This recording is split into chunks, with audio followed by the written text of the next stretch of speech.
हमरा क्षमा।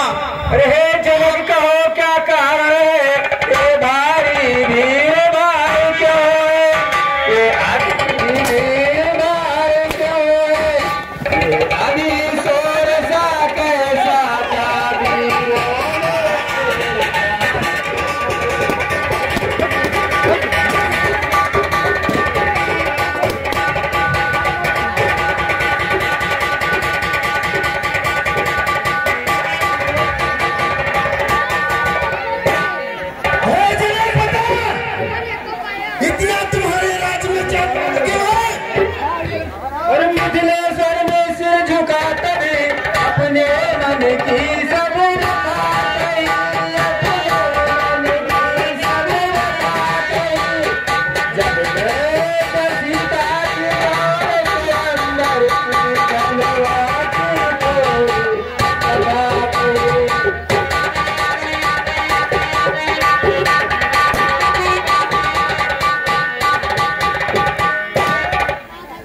चाहिए।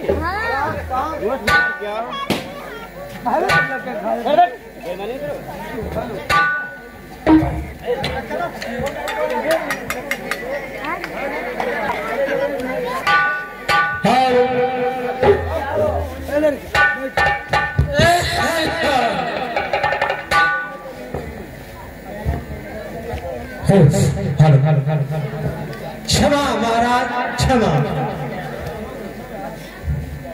मैं महेंद्र पर्वत पे तपस्या कर रहा था, तभी मुझे एक महान आवाज की ध्वनि सुनाई पड़ी, जिससे मेरा ध्यान भंग हुआ। ये धरा हिल गई, ये आसमान हिल गया। मैंने सोचा कि कोई जरूर अनहोनी हुई है। मैंने ध्यान लगा कर देखा, तेरे राज में उथल पुथल मुझे नजर आई। क्या कारण है महाराज? हमारी पुत्री सीता का स्वयंवर का आयोजन हुआ है।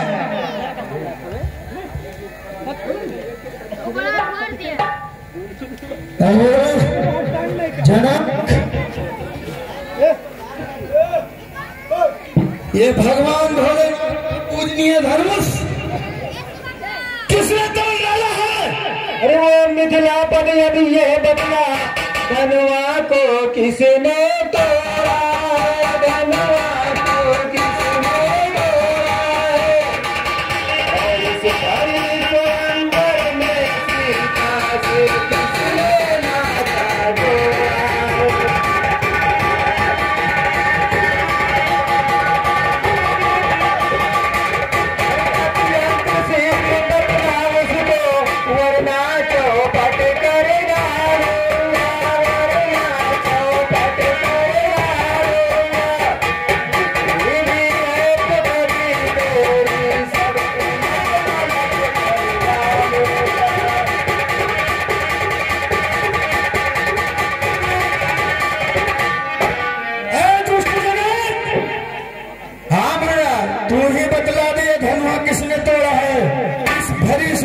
सीता से नाता किसने जोड़ा है?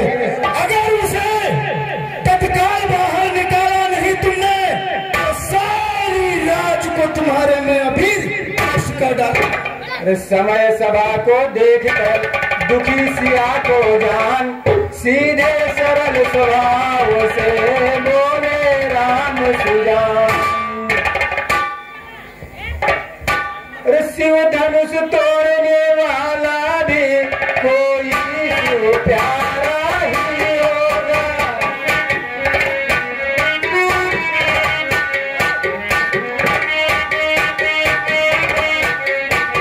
जिसने अपराध किया वो दास तुम्हारा ही होगा।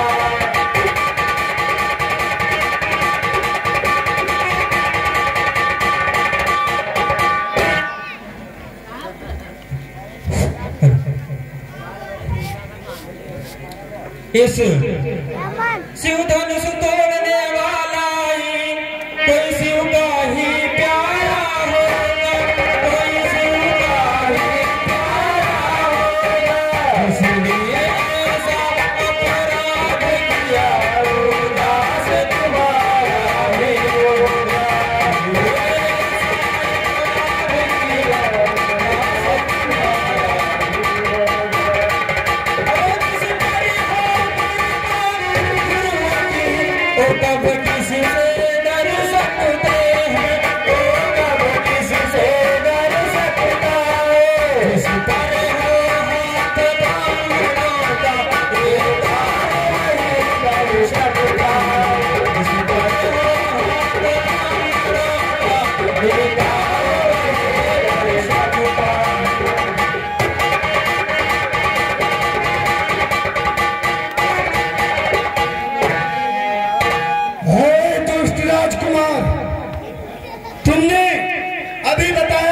कोई शिव भक्त ही होगा धनुष का खंडन किया होगा। क्या तू भूल गया कि ये शिव का सबसे पूजनीय और सबसे प्रिय धनुष था?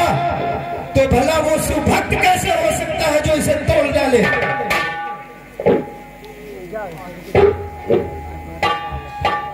जल्दी बतलाओ कौन है वो, निकालो उसे। भिग पर बोले सेवक वो है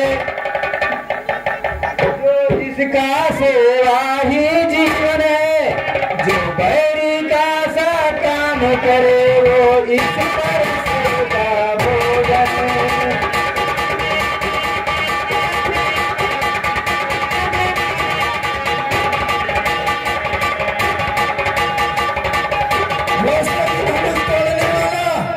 कोई सेवक का कार्य नहीं किया है, वो तो सहस्राबाहु की तरह मेरा दुश्मन है, मेरा शत्रु है, जिसने इस धनुष को तोड़ा है। इसलिए उसे तुरंत हमारे सामने उपस्थित किया जाए, नहीं तो अभी सारे बैठे राजाओं को मरना होगा इस फरसे से। लखनलाल के हृदय में भरा हुआ था जोश, परशुराम की बात सुन वे न सके खामोश। अरे रामादेव, इतनी देर से देख रहे हैं, दौड़ भाग कूद फान मचा रखे हो, क्या हुआ आपको? किस लिए इतना उत्पात मचाए हो? बताइए। क्या तुमने अभी मेरी बात को ठीक से सुना नहीं राजकुमार? कि कितने मुझे क्रोध आया है?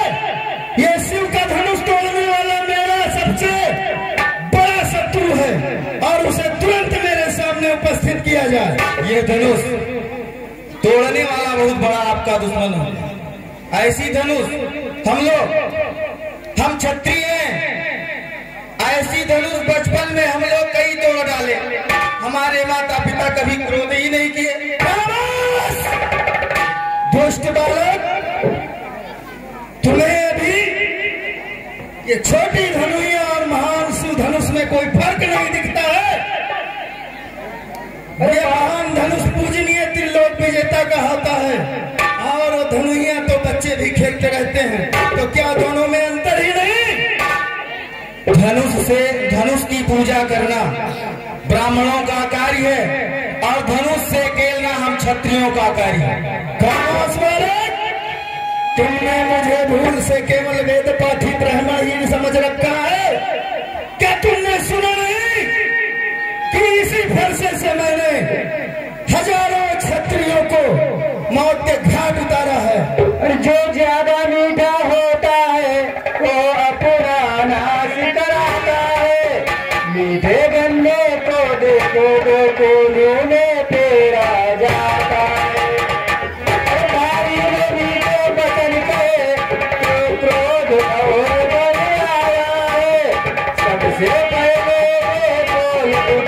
इसलिए चोर पहराया है।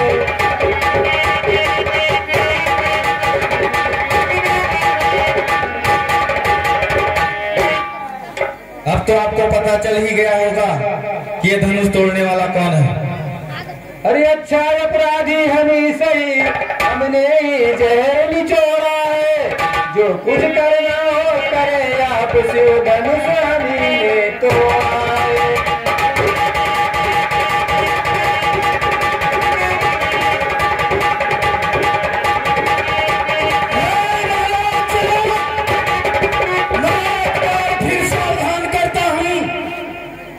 वैसे तो बाल हत्या का मैं पाप लेना नहीं चाहता था, लेकिन ये बालक वध करने के योग्य है।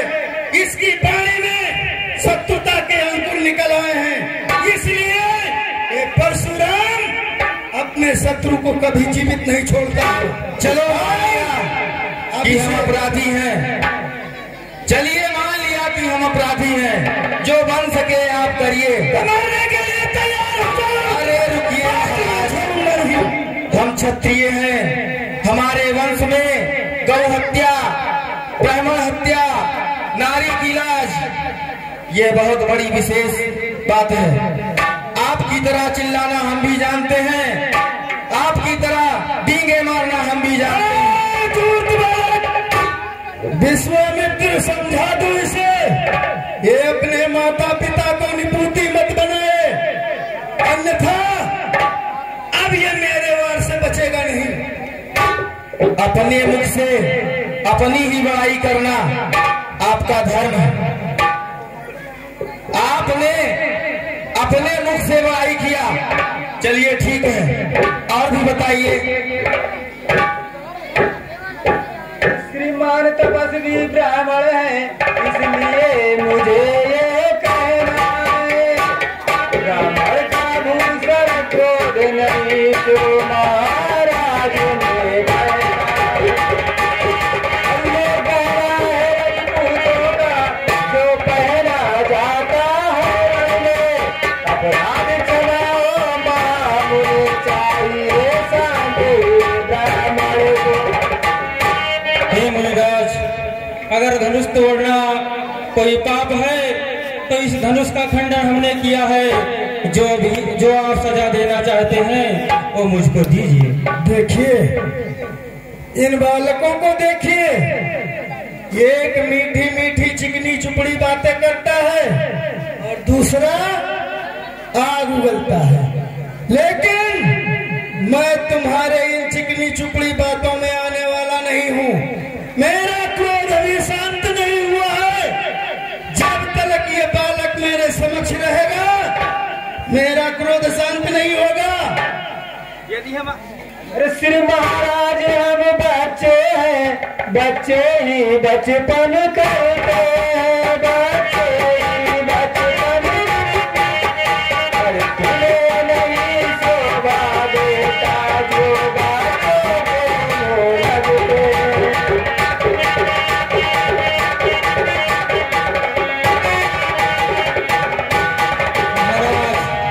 ये तो भी बच्चा है और आपको इसके मुंह लगने शोभा नहीं देता है। और मेरे मुंह में वो दूध नहीं जो तुलसी से तुलसा जाए, जो तुलसी से तुलसा जाए, गए पलटे की लपटों से कभी बाल न आ जाए।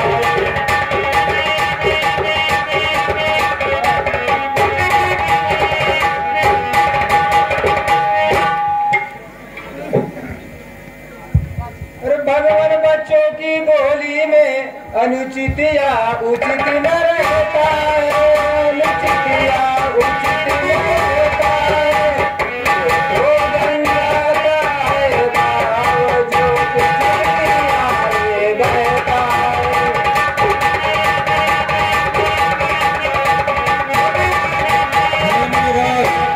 लगता है अभी आपने मुझे पहचाना नहीं। आपका अपना परिचय मैं जान चुका हूं। मैंने देखा कि इतना क्रोध करने के बाद भी तुम्हारे अंदर कोई परिवर्तन नहीं आया।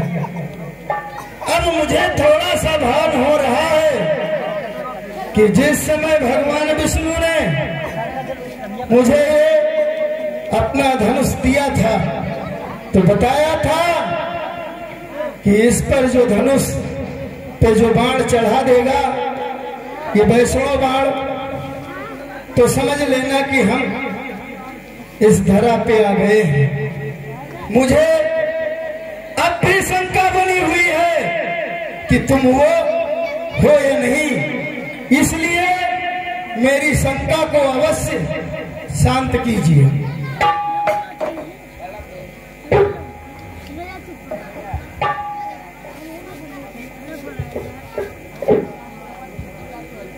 जैसी आपकी इच्छा मुनिराज।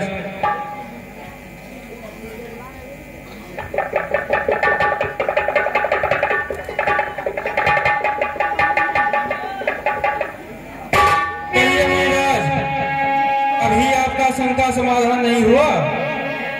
क्षमा प्रभु, अब मेरी शंका दूर हुई। मैंने क्रोध में आकर बहुत से अपशब्द, बहुत अपवाद वचन आपको कहे, आपकी निंदा की, इसलिए आप मुझे क्षमा कर दीजिए। लेकिन ये तो बताइए मुनिराज कि मेरे तरकस से निकला हुआ बाण वापस नहीं आता है, कहिए इस बाण से आपके सारे पुण्य नष्ट कर दूं या आपका आवागमन मिटा दूं। हे प्रभु, मेरे मन के समान आने जाने की शक्ति को मत छीन कीजिए। मेरे जो तपस्या किए हुए पुण्य से लोग कमाए हुए थे, जिनके कारण मुझे अभिमान हुआ था, उनको आप नष्ट कर दीजिए, जिसके साथ मेरा अभिमान भी नष्ट हो जाएगा। और मन की गति से जो आने जाने की शक्ति है, उसको आप मत नष्ट कीजिए, क्योंकि मैं मन की गति से इस पृथ्वी को मैंने जब दान कर दिया था, तो ब्राह्मणों ने मुझसे ये वचन लिया था कि इस पृथ्वी पर आपका कोई अधिकार नहीं है। तो अब मुझे महेंद्र पर्वत पर जाने आने के लिए इस शक्ति को बचा के रखना है। ठीक है, तो मैं इसे उत्तर दिशा में छोड़े देता हूँ।